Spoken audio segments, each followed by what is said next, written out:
Light on? Is this better? Very good.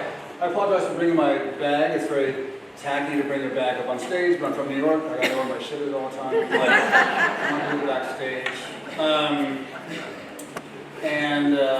Yeah, thanks so much to Canio for hosting me and the church as well.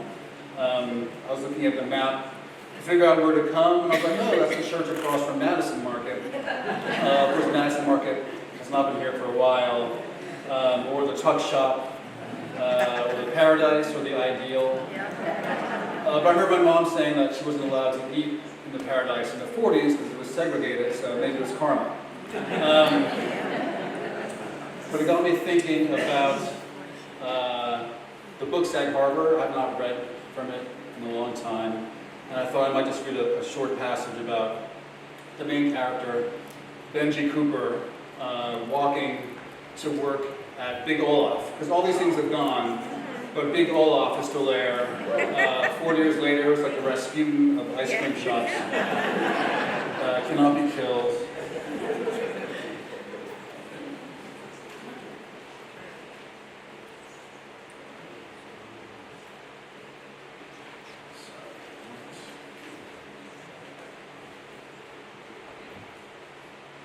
So he's walking down Bay Street to work.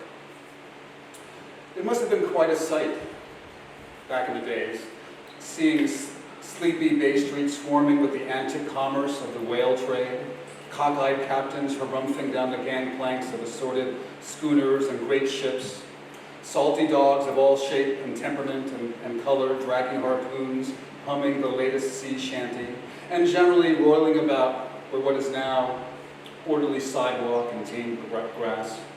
As I begin to describe the kind of work I used to do in Sag Harbor, the scooper's trade, I try to picture what things were like 150 years ago. And of course, it's all dim. All I can muster truly is an image of the black sailors trudging home at the end of the day to Eastville, the direction I just come from.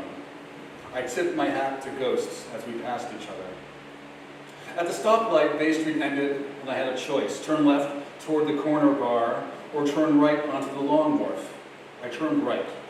The wharf has more than enough to keep us occupied, especially on warm summer nights like this. I was on my way to work, and it was the long wharf that Johnny Waffle called home. Johnny Waffle is my cleverly disguised Big Olaf. The long wharf was the main drag during the whaling days, but now it served a different trade: tourism and leisure. Bayside, the discotheque anchoring the wharf, was a New Hamptons beachhead for partying New Yorkers. Their concerts featured big pop names, and the regular club nights generated crowds and traffic of a kind the town had never seen before. There was no going back. Adjacent to Bayside was the Long Wharf Promenade, a warren of well-hexed seasonal shops that never lasted long. Antique stores collecting 60 years of lapses in taste, vis-a-vis summer home decoration. A comic book store came and went, and a video store. The manager of a cigar shop incorrectly calculated the rate of Hamptonization. The body of scientific lore on this subject was quite small, and his establishment quickly disappeared. The only survivor, and it's there to this day, was Johnny Waffle. The Long Wharf restaurant rounded things out, providing overpriced American fare in exchange for the view. Any spot on the wharf specialized in the picturesque and dared you to dislike it. A lithe bridge arced over to North Haven, and a replica of a windmill, festooned with a historic plaque or two, provided a handy Polaroid spot. Shelter Island brooded across the water, dumb and stoic. The restaurant overlooked the marina, and this was before the big yachts took over the east side of the wharf. So there were still plenty of spots for fishermen to drop red and white bobbers over the side, their catch flailing in the buckets at their feet. The tiny fish you got off the wharf, snappers, porgies, was a parody of the old whaling trade, but tasty when fried in a skillet. The wharf was twice as long during its heyday. I don't know what happened. Maybe it burned up. Dip into any local history of anywhere, really, and you'll constantly read about things being destroyed by fire. In 17 whatever, Main Street burned down, destroyed by fire. In 18-something, Bay Street was incinerated, destroyed by fire. And then they rebuilt in the new style. By 1985, there was a different kind of fire sweeping through Sag Harbor, rebuilding the place. A local character used to produce bumper stickers that said, "I had a whale of a time in Sag Harbor," as a winking whale waved its tail. I hadn't seen one in a long time. I think there was a direct correlation between the disappearing bumper stickers and the emergence of Hamptonsy establishments. That each time a car with a "I had a whale of a good time in Sag Harbor" sticker went off to the wrecking yard, a Nouvelle Cuisine restaurant opened up. A day spa opened its doors. A jet-set pet store marked up prices on their handmade chew toys. That for every disappearing winking whale, a Johnny Waffle took its place.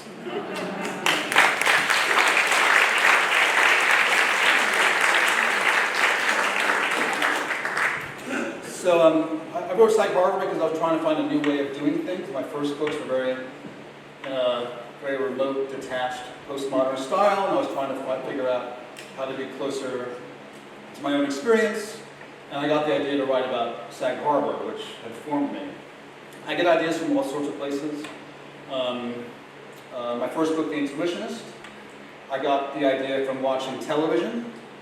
There's a piece on Dateline NBC about the hidden dangers of escalators. And they interviewed an escalator inspector, and he said that over time the tread can detach from the side, and if you have tiny feet or if you're a child, you can lose a toe. And I thought, oh, that's a weird job, but somebody has to inspect escalators. And I thought escalators, elevator inspectors, because I grew up in New York, and in New York City they have a law where you have to have the inspection certificate in the cab. And each time you go to work, you go to school, you come back, and he's been there. The same handwriting, different ink, year after year, and you go to your friend's house, and the same guy's been there, like cops or precincts. And so I thought, wouldn't it be cool if an elevator inspector had to become a detective? I had written a book that no one liked, so I thought, for my next book, I'll write a book with a plot. People seem to like plots. Try that. And so I was looking at detective novels, so I had an idea for an elevator inspector as a detective. So I went to the library to see what kind of skills an elevator would bring to a criminal case, and the answer was none, because they're elevator inspectors. So the whole book just became about elevators. Zone 1, my book about the zombie apocalypse, came from a dream. I used to watch horror movies at a very young age. And I remember seeing Night of the Living Dead when I was like 10 or 11. It was on PBS for Halloween. And the living dead come to life, they're killing the living, and the main character is a black man, and there weren't a lot of movies with black protagonists back then, and it stayed with me. Part of the plot is a black man being chased by a white mob that wants to tear him limb from limb. That seemed like a metaphor even to me when I was young. I saw Dawn of the Dead when it came out. I was like 13. And from then, I had zombie dreams every month for decades. And depending on my mood and my psychological weather, they're fast, they're slow. Sometimes they talk, I escape, they catch me. And it was for decades that I would have this zombie dream. Until the summer of 2009, I was going through some life changes. My father just passed away. I was about to get divorced. There were some signs I was about to get divorced, such as getting a divorce lawyer. That tipped me off. But every summer, we always had house guests to our place in Sag Harbor. It's my aunt's house. My grandfather built it in the 40s. He would bring all the building material out from New Jersey before there was the LIE. And it's a very venerable house with thin walls. It's a no-sex house. I try to make that clear whenever we have guests. July 4th, we have barbecue, fireworks, no sex please. And so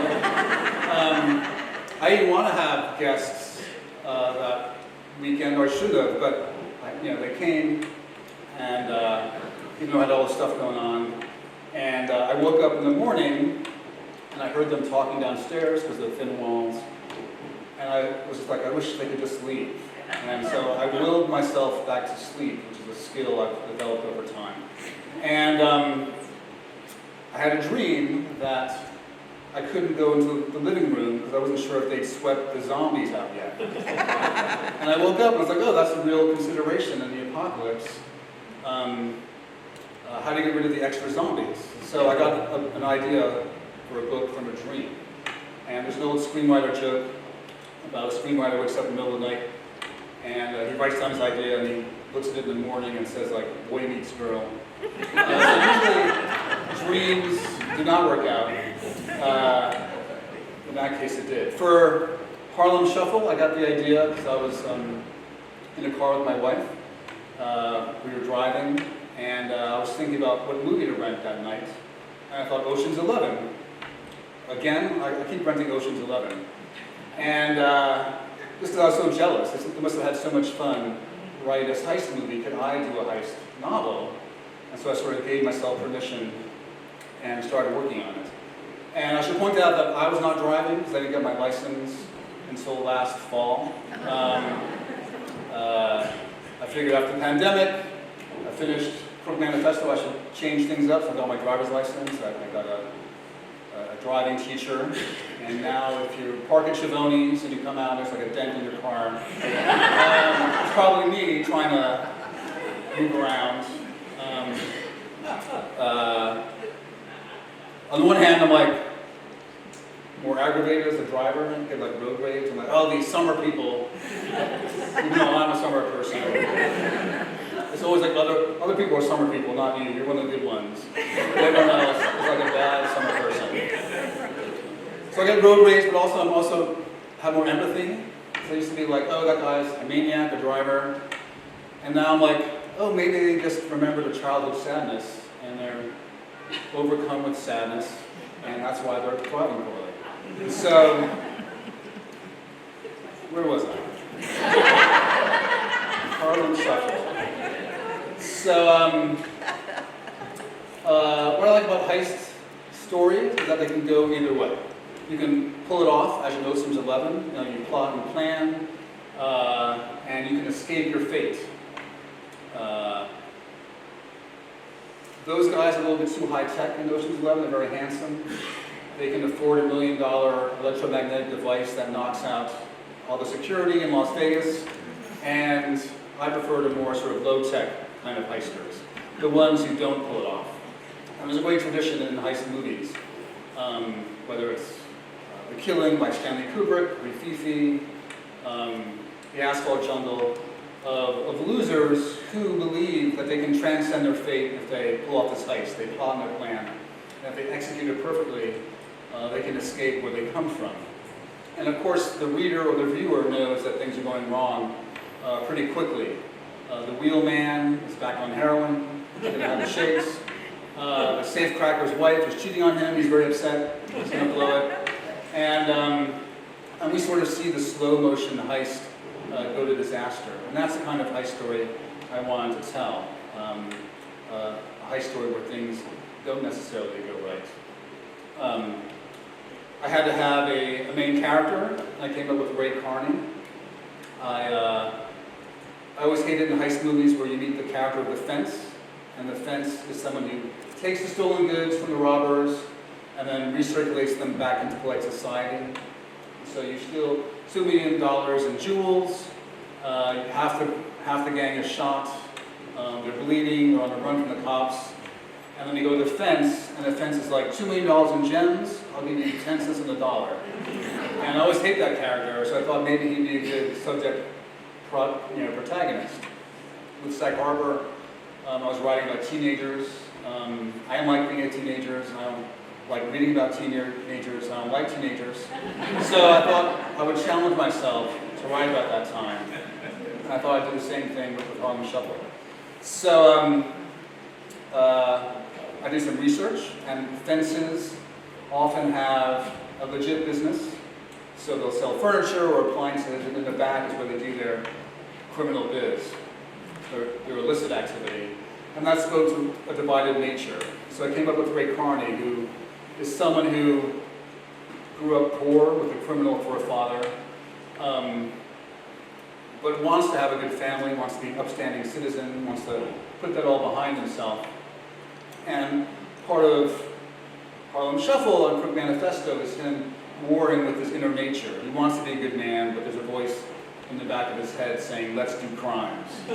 And over the course of the two books, he's allowing that part of himself to be and also submerging it.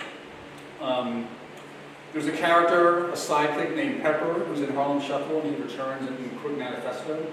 She's a really good sort of sociopathic heister. He'd be a millionaire, but he always has to work with losers who undermine him.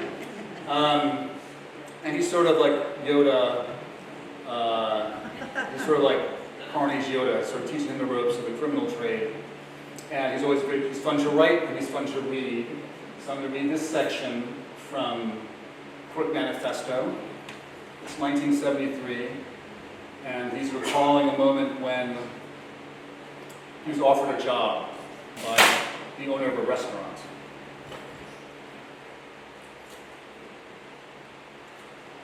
Lady Betsy had owned that corner since before the war, an uptown chicken legend since the Great Depression.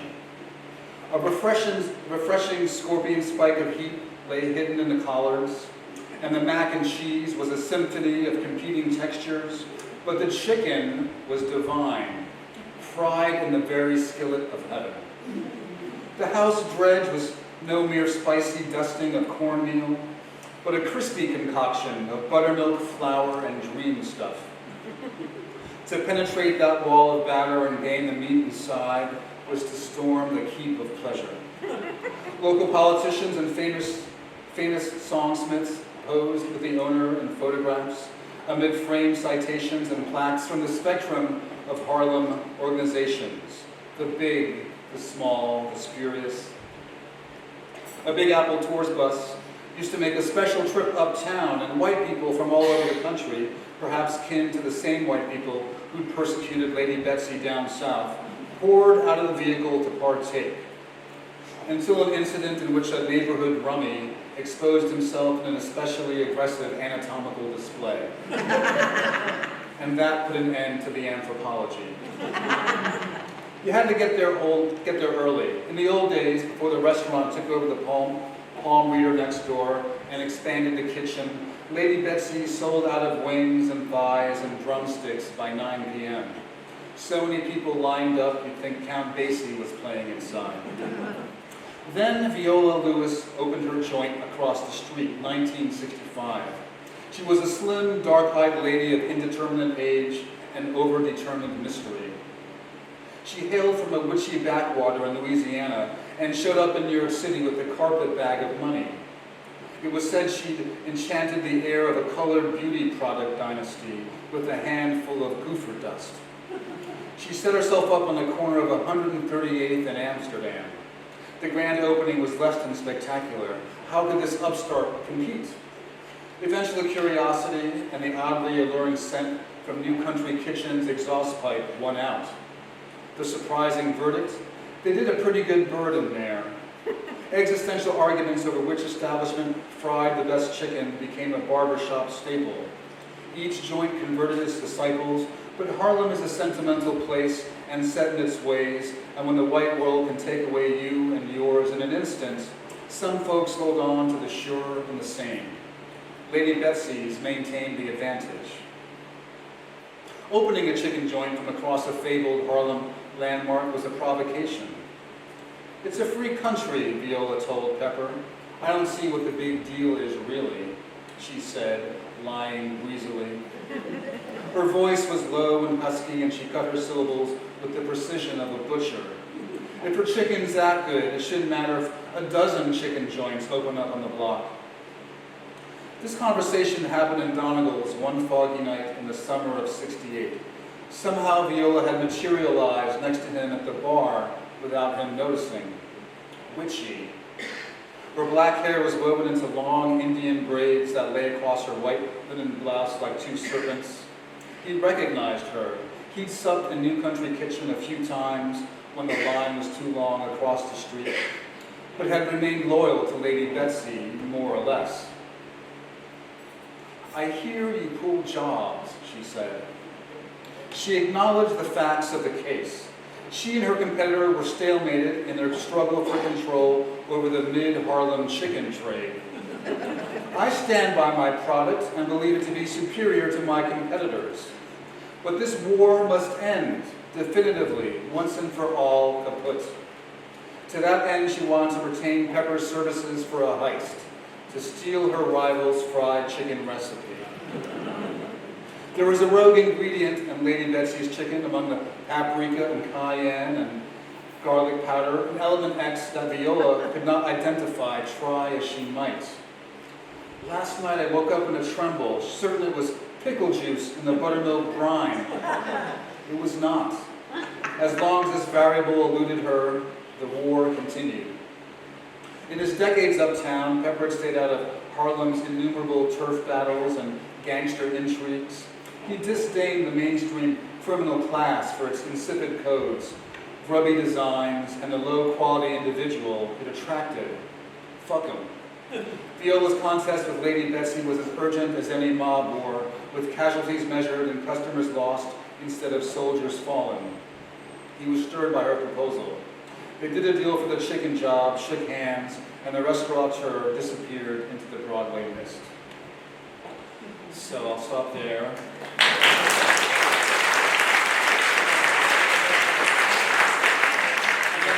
Before we get a little conversation with Catherine and your questions, I wanted to read a little bit from the third book in the series that takes place in the 1980s. I'm still working on it. I'm on page 54. But I'd like to share it and get it out. And I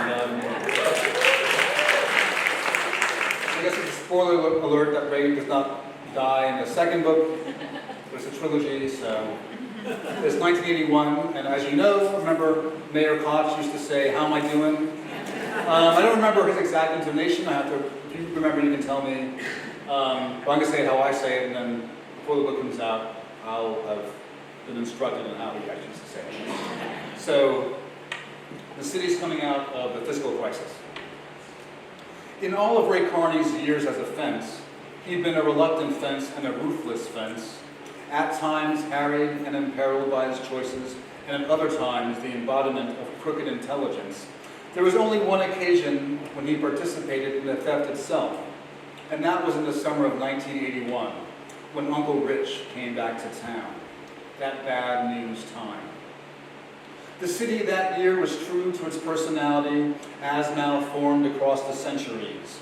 A monstrous entity powered by innate miseries, operated by brute will, and held together by pluck, fury, and rebar. It had been flat broke, and now clambered determinedly from the crater of debt, one mucky handhold at a time. Crime in its ingenuity devised new permutations daily, making every citizen a victim or a witness. New arrivals poured in hourly as if there was room, multiplying the local varieties of sadness and perseverance, and outnumbering those who scurried to the suburbs or fled their last humiliation. It was dirty and sick and plain-spoken in its threats. "How am I doing?" the mayor asked on his rounds, barking like one of the mangy seals installed at the decrepit and neglected Central Park Zoo, a real dump. It was this trademark, everybody needs a gimmick. "How am I doing?" The same as everyone else, tired, banged up, but staggering forth somehow. As for Ray Carney, he was a son of the city, enduring his ration of misfortunes and managing to engineer a few reversals. The day the Uncle Rich mess came to a head, Tuesday the 16th of June, was already out of the ordinary in that Carney had a notable appointment, an interview with Sterling Quality, the monthly magazine of the Sterling Furniture Company. Carney had sold their products since he first opened his doors, to budget-conscious Harlemites of contemporary sensibility and taste, to bright-eyed couples who strained cheerfully under the monthly payments, to geezers who set themselves adrift in living rooms on new recliners. Now, the company had chosen him as Northeast Regional Dealer of the month, August. Carney jumped up and almost knocked over his coffee when he got the call. Across a lifetime, a man cultivates a number of secret wishes that he dare not share with the world. Precious things, too delicate to exist outside the safe pastures of his mind. To see his name flow and curl in the dignified typeface of the Sterling Furniture House magazine?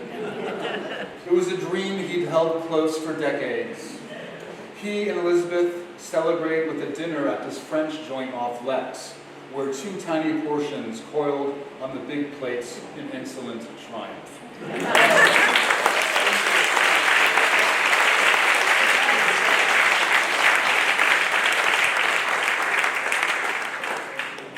Well, I'm happy to hear that Ray Carney is going to be Salesman of the Month. Yes, it's a true honor. An honor. And so that makes me wonder, you talked about why you selected the fence, but why as a furniture salesman? Did it have to do with Sag Harbor spoiler and furniture stores when you were youth? Yeah, there's a few. I didn't know it would pay off, but it's a source of comedy in the book. It's his anchor, Carney's anchor, when everything's going wrong. He's being held at gunpoint. He's always like, "That's a Courier Ives," some kind of sofa. They don't make it anymore. So fences will have a real legit business and then also a side business. And I didn't realize that I just had this weird thing for mid-century modern furniture. It became apparent as the book continued. But looking back, I think as someone who grew up watching the Brady Bunch and the Twilight Zone, that's my furniture, my platonic furniture. The sleek silhouettes and the boomerang tables. It's very real for me. I think it's a brilliant choice. I think he's a fantastic character. But let's talk about you as a master wordsmither. I mean, your writing is exceptional, and I just have 1 or 2 pull quotes here. "The lifeless eye was a white teaspoon of milk. Mangled Motown." I mean, I'm wondering about your writing process. When you write, do you read out loud? Do you your work? Because your work just is so lyrical and it's like music. So could you tell us a little bit about that process? Well, yeah, I think, with Sag Harbor, definitely I remember reading that book aloud. It's a first-person novel. I wanted to get the cadences of the main character. So, and I still do this when I edit or revise. I'll read stuff aloud. Sometimes I'm auditioning things to read for readings, and then also just getting, it's a good way to weed out that extra pause in a sentence or the extra comma. And over the years, hopefully you get better at doing different things, and so I've gotten better at the musicality or finding the rhythm in the sentences. If you do something for 25 years, hopefully you're better at it, whether it's writing or driving a bus or being a heart surgeon. After 25 years, hopefully you're killing fewer people as a heart surgeon. And then you plateau and start getting worse. So I think I'm still hopefully on the upswing and figure out how to do things and not on the downswing yet anyway. In terms of process, some people say write every day. That's a typical piece of writing advice. That seems like a real imposition on my lifestyle, frankly. But if I can do 8 pages a week, I'm really happy. Like maybe it's Monday and Tuesday, or it's Saturday through Sunday. But 8 pages is a good accumulation. After a month, that's 30-something, and after 10 months, 11 months, you have 300. And then I'm a big outliner. Definitely, a plot-heavy book should probably outline a lot. Even Sag Harbor doesn't have a big plot, the novel. The most exciting thing that happens in this book, and I sort of build up the tension for like 300 pages, is when Benji gets his braces off on page 360. But even a sort of plotless book, you should plan out. I know the beginning and the end, maybe not always the middle, but having an outline helps. Well, absolutely. And I'll just say that if you want another job to add on to it, the Moth Radio Hour is ready for you to do some stand-up, because I think you would be absolutely brilliant at that. Yes, absolutely. You mentioned before that you listen to music when you write, and so just one more question about the writing process. Did you listen to music of the 70s while writing the 70s book? I have a playlist of like 3,000 songs, and it's just like I've accumulated over decades. You know, I grew up in New York. It's very noisy, so I always did my homework to it's like an ambulance going by or a car alarm going off, a neighbor being choked to death downstairs. It's a lot of noise. You play music to drown it out, and then all the 70s stuff was already in the playlist before I got to it. I added Across 110th Street by Bobby Womack, because I went back to that blaxploitation movie. Blaxploitation film is a sort of subplot in the novel.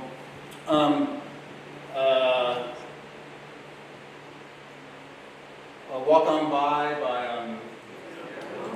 yes, that in the early 70s came back in. But all my sort of 70s funk and blaxploitation stuff was already been there for decades. Jackson 5? You know, I've sort of canceled Jackson 5. No spoiler alerts there. You have to read the book to find out Yeah. more about that. So, you know, one more thing about process. I mean, your book has a wonderful specificity of place and space. And I'm just wondering, do you get on the street to walk those streets that you're talking about?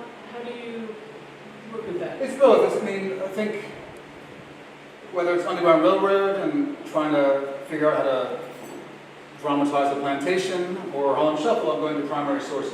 And that's the newspaper, the New York Times. That'll tell me when did Robert Wagner announce his re-election campaign in '61. On the other side of the page, it's ads for Siemens Furniture, and I can steal that kind of language. It's walking around. I lived in Harlem when I was very young, but not since I was 6, and so it was really sort of wonderful to just sort of wander and find places where Ray Carney might have an office, where he grew up, where does he dump a body, and there are places you see every day, but don't think about. And so if you're on the Henry Hudson, the West Side Highway, the 130s, it's elevated, and a little bit over there's like a 5-block stretch of Riverside Drive that's elevated, and below that is like this warehouse district where nobody goes. I've never gone there.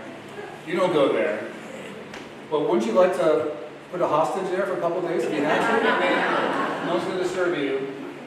So it's fine, it's both. Great, no, that's great. A wonderfully creative mind to go here, writing genius. So just the last question, you referenced Sag Harbor, which was great. Thank you for doing that. And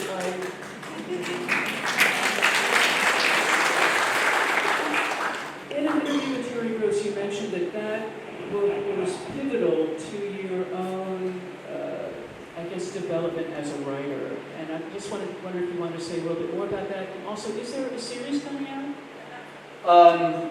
Yes, the series, I've literally heard nothing since I signed a contract 3 years ago. They sent me a small size check. So it's a really hard thing to pull off. Like, they had an idea for a TV series, but there's a certain, I think, balance of tone. You have to love the place, but also be able to critique it, and be in both spots at the same time. I think it's hard to do. So I'm not sure if it'll ever see the light of day, the TV series. And then in terms of the book, I think I've written like 3 novels and a book of nonfiction. I sort of had to figure out a different way of relating to my work. I was never very present in my books, and so I thought maybe this would help me grow as a person to write something more personal and sort of let it all hang out. And then also change up my subject matter. Not have like a sort of serious postmodern premise, as in say John Henry days or the Intuitionists, but deal with like a really simple thing, like being a teenager and in the summer, and tap into that universal period of identity formation. Where do you end and your community begins? How do you fit in? And we all go through it, no matter where we're from or what our background is. So could I do that? Could I do a different kind of book? So, and then since then, I think I've become just nicer to my characters. I think I learned how to put people on the page in a different way with that book, and I think it pays off in Underground Railroad and Nickel Boys and in this book. Whether you're writing the protagonist or an antagonist, a villain, how do you make them recognizable as a person? Even the worst, most despicable character has to have some sort of recognizable humanity, or I'm not doing my job. So I think really with Sag Harbor, putting myself out there, there were people who I based characters on, and some of them have passed, and so I think about the book as memorializing them, and also, as in the section I read, memorializing that lost Sag Harbor. Every place changes and grows up, and it has to. But I didn't want to capture like Sag Harbor in 1985 and do that sort of duty to myself, to my childhood, and my friends, and then also the city in my own sort of way. So it was an important book for me, and I'm glad I can still use those lessons today. Well, no, thank you. It's an important book for all of us. I just have to say that since the book has been out, we continue to sell it. We sell more now even than we did when it first came out. And people are really curious to find out what Sag Harbor was like then. And you've captured the time and the place, and we're all the better for having that in a book. So thank you for that.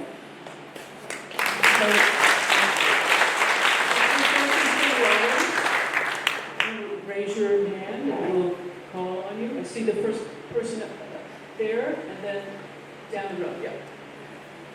Shout out. Thank you very much. That was delightful. I have a strange question. That secret spice in the chicken, mustard, plain powder? You got to read the book. You gotta read the book. Oh, I see a young hand right here. What do you do when you're not writing? What do I do when not writing? I just try to beat off the sadness. Try to keep away the bad thoughts. That was my son who asked me. Like, what I do. I'm just walking around, playing video games, cooking. Thank you, my dear.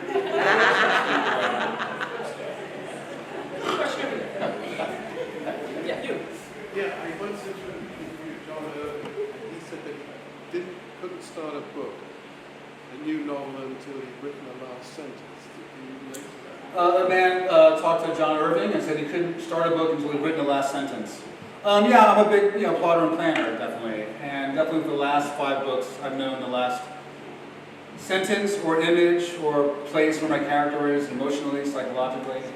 And I think it's better is to know what that final destination is. And so with outlining and knowing the end, my theory is that it's hard enough to find the right words each day.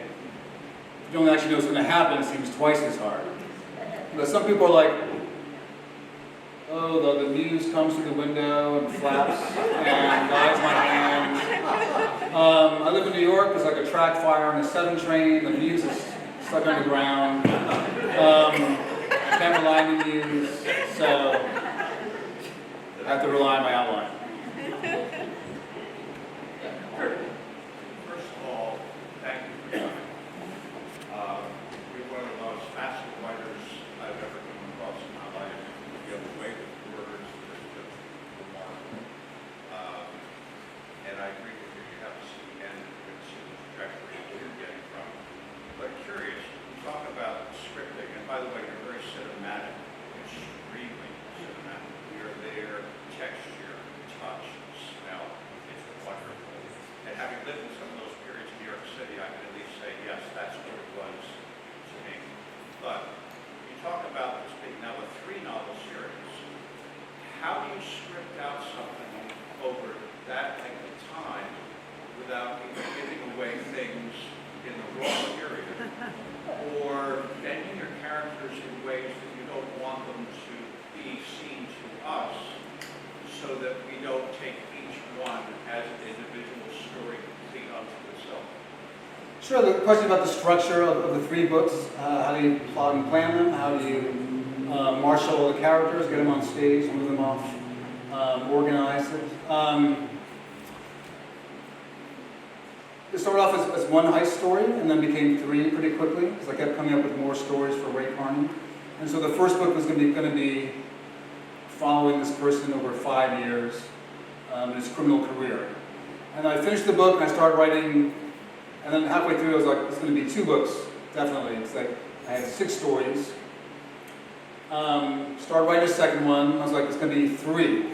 Because 2 doesn't make sense. The twosome, that's not a series. But a trilogy is a series. And so I wrote like 10 pages of book 2, and I thought I should really plot out the rest of this book and the next book. So I'm writing toward that last moment in the mid-'80s where we find Ray Carney.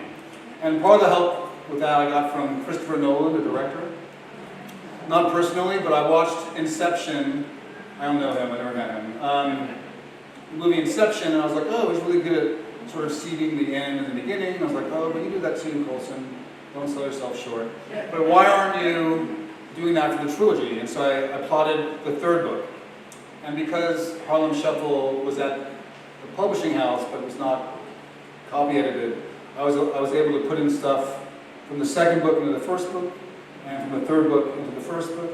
So there are people who reappear in Harlem Shuffle. In Crook Manifesto, I knew that when I was finishing the 1st book, so I had time to see that stuff. So I don't know everything. Like I don't know exactly how the middle heist in the 3rd book's going to go down, but I know the general ideas. I don't know if it's 5 guys or 3 guys. It's the mid-'80s, so maybe I can get actually some more women into the gang. You know, feminism entering into the world of these heisters. So I don't know a lot of specifics, a lot of the immediate choreography, but I do know the major movements. And again, it just helps to plot that stuff out. Bill? Who did you read as a young kid and made the most impression? Who did I read as a young kid who made the most impression? Biggest impression? I wanted to write because I love comic books and Twilight Zone. I love making up stories about werewolves and stuff like that. My mother would buy like the annual or biannual Stephen King. It would make the rounds in my sister's room and my room. And I remember in 5th grade being like reading Night Shift, his book of short stories. It was so big. I was like, I'm reading a 400-page book. It's so wild. Wouldn't it be cool to write horror fiction? And so until I got to college, I wanted to write The Black Shining or like The Black Stand. Any Stephen King title with the black in front of it. That's what I wanted to do. Then I started reading, the so-called classics and saw a different way. There were writers like Gabriel Garcia Marquez and Beckett and Borges who used the fantastic for highbrow literature, the same tools, and so that was inspiring. And of course in my career I write realism and also fantastic literature, so I'm still borrowing from that. But it was really just 70s sci-fi, the Ray Bradbury, Isaac Asimov, Ursula K. Le Guin sort, and wanting to make up weird stories. First of all, thanks for reminding me why I cannot watch zombie movies ever. I'm completely traumatized. Your characters are so real, and what is it? Because I feel like I know Ray Carney. The moment he came on the page, I was like, wow, I totally know Ray. Same thing at Sag Harbor, and you just really embody these characters. And just talk about it. I mean, I feel like you know them, like they're real, and so we know them too. No, the question about characters and making them, like relating to Ray Carney immediately, relating to the characters in Sag Harbor, and I think hopefully get better at it. I think I've never done a series before, or a sequel, or followed a character in a 2nd book, and I think it's because I know Ray Carney and I like his world, and I want to see how he reacts to the 1970s, how he reacts to various financial disasters and reversals, and I want to continue him. Whether the character is like you or not like you, you have to put the work in. So there are characters like Ray Carney where I overlap with him, and like an idea that real estate will save me. Like if I move to the right place, I'll be cured of all my ills, like Ray Carney. And there are characters like Cora in Underground Railroad who have nothing of me in her, which is why it's like my most popular book, I think. But you try to be fair to them, even if they're minor characters. And hopefully, as time goes on, you get better at that portraiture, getting them on a page more efficiently. I was reading that Sag Harbor chapter, and I hadn't read it in like 15 years or 12 years, and I was like, I could have lost that adjective. You know, there's always, hopefully you're always learning and getting better, and I feel I am from book to book, and hopefully that's something that other people can appreciate that as well. Well, you really bring the humanity into the characters in the book, without a doubt. There was another question over here. Your trails of the heists and the crime scene going on both books so vivid and so dramatic. I was wondering, did you do some research into real things that happened on the Sure, yeah. I mean, the question's about the portrayal of the heist. They're vivid. How do you do that? And I think if you commit to a job or a bit, you have to follow through. And so, hopefully, Ray Carney's a convincing furniture salesman. Hopefully, the elevator inspectors and the Intuitionists are convincing elevator inspectors, even if I'm inventing a lot of the lore and philosophy. You want to get things done so you can get to like the people and the human part of the book. And so I wanted to get the heist out of the way really quickly in Harlem Shuffle so I can actually get to Ray Carney and his interaction with people. So like page 40 or 50, the heist starts. We know from film and other heist texts how a bank robbery goes. Do I want to do that? People have seen that. How can I find my own thing to rob? I came across the story of the Hotel Teresa, a real landmark in Harlem. I thought, I'll use that. And started trying to find hotel ripoffs. The Pierre Hotel in Midtown Manhattan was robbed in the early 70s.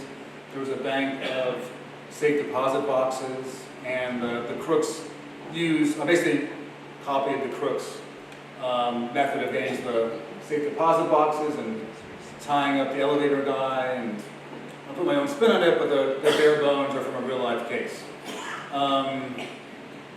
So yeah, I mean, the book isn't all about heists, and the heist gets shorter and shorter as the story goes on. And so the fried chicken heist, I skip. I do the setup, and then we just get to the resolution, because how many times do I have to write a heist? I'm bored, you're bored. Let's just get to the people. So do a heist early, get out of the way, and then I can get to the sort of fun part, which is like the actual people.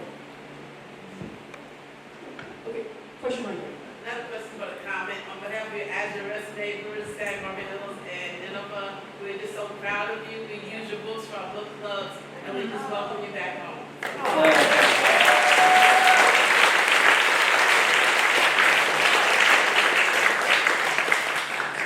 Thank you for that. A question in the back. Now that you've done your first series, and I know you're on number 3, what are your thoughts on a follow-up to Sag Harbor?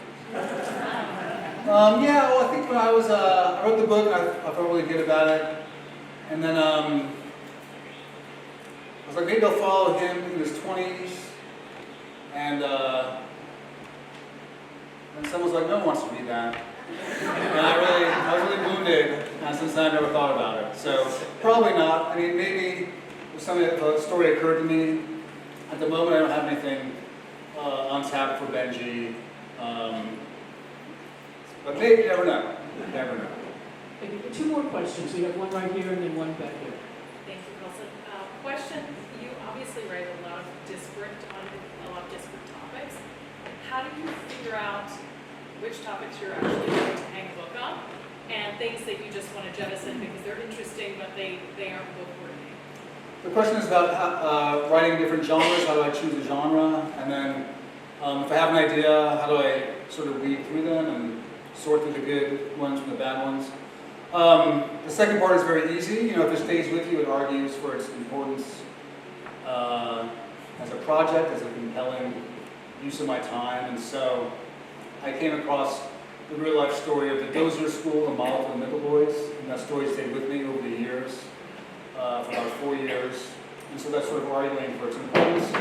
I had the idea for the Underground Railroad in the year 2000, but I didn't think I was mature enough to write about slavery or a good enough writer to pull it off, so I kept it around. And then after 14 years, I was like, it's still very interesting, and I've been avoiding it, so in a very self-helpy way, I was like, maybe the story I'm avoiding is the one I should be doing. So there's that. And then, I don't pick the genre first, I pick the proposition or premise. And so, yeah, what do you do with the extra zombies after the apocalypse? To me, that's an interesting proposition, and I wanted to explore it. What if an elevator inspector had to become a detective? So it's not like I want to write a detective novel, although that was definitely a help. It's like, here's this weird situation, what can I keep thinking about it, what kind of story can I get out of it? Yes, we'll look forward to those ideas that don't go away after the third trilogy. Is it Debbie? Yes, Deb. You. I'm sorry. The woman with pointing. You. I was wondering if you could tell us about the different words and how you what Wait a minute. to write that. Oh, well. Well, the last two will be these two people, and then we'll Okay. go into the cool evening air. Is there a question, sir? I was saying that's about the different voice, what inspired you to write it, how you hope that's great. Yeah, I mean, it was 2014, and the story of the Dozier School, it's about the Nickel Boys and how I came to write about it. The Dozier School is a real-life place. It had been covered a lot in Florida newspapers, but not so much nationally. So for one day in the summer of 2014, there was an article about identifying the hidden graveyard and the bodies in it. And I felt appalled. I never heard of the place before. And so if there's one place like that, how many other places are there like that? There's never just one. A lot of the people that they interviewed, the survivors were white, but most of the students were black, so I learned what story should be told from the black point of view of the Dozier School. And then it just stayed with me. And I had a clean slate after Underground Railroad. I could write Harlem Shuffle or Nickel Boys. And I kept thinking about the Nickel Boys, so it seemed to make sense. Trump had just been elected, and I was wrestling with my ideas about, is America going in the right way, the wrong way, optimism, pessimism, and it seemed like I could use the boys and the Nickel Boys as ways to talk about that idea of, can we change society? Are we doomed to our own corruption? So that's sort of the story. And the last question. I really am very happy that you decided to write detective novels. It's my favorite novel. I've read all of Colson Whitehead's book, and how you feel about his direction, his Rollins, and how he brings his detective from one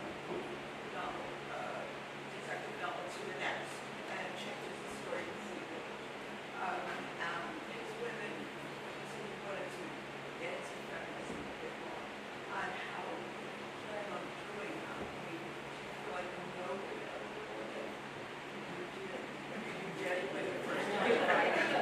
Or, I want you to talk about his writing.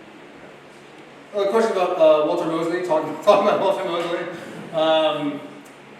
He was a great writer and a very sweet guy in person. I met him for about 20 years now, and he's always very supportive. He actually blurbed my first book, and when you're a writer, you get a lot of books across your desk, and why would you put one about elevator inspectors? It makes no sense, and he was very kind, and on my first book tour, people would say, I just picked this up because Walter Mosley said it was a good book. And when I was writing The Intuitionist, I was studying detective novels to learn about plot. It was the late 90s, and it was Walter Mosley and James Elroy and Elmore Leonard. And that's where I really sort of thought about fooling the reader and red herrings and and all those sort of plot shenanigans. So he's been very instructive. He reviewed Crook Manifesto last week in the Times, and it's really complimentary. It's like sort of mind-blowing. When you come from the outside of a genre, you don't want to get people who actually write this stuff to be mad at you. You don't want the readers who read this stuff all the time to be like, who's this interloper or jerk off? And so to be welcomed by Walter Mosley, when I started off as a writer, and then again when I'm writing in his genre, it was very lovely. So I feel very fortunate for his books and fortunate in our encounters. He follows E.Z. Rollins over, I'm not sure how many years, but a couple years, and he's always changing. E.Z. Rollins' life is changing circumstances. I'm doing the same thing with Harlem Shuffle over 30 years. Carney's having his ups and downs over 30 years, and so is the city. So really it's about him, and also his hometown, and also his kids and his wife. Elizabeth is one person in the first section of Harlem Shuffle, someone different at the end of Crook Manifesto. And in the book I'm working on now is on her own sort of journey. Part of the great thing about writing a trilogy that's really like a 1,200-page book, one 1,200-page story, is that I do get to give the supporting cast their due. And so Elizabeth comes into her own and has her own travails, and applying that now, bringing everybody into the 80s is great. It's a great challenge, but also very fun. So thanks so much for everybody who came.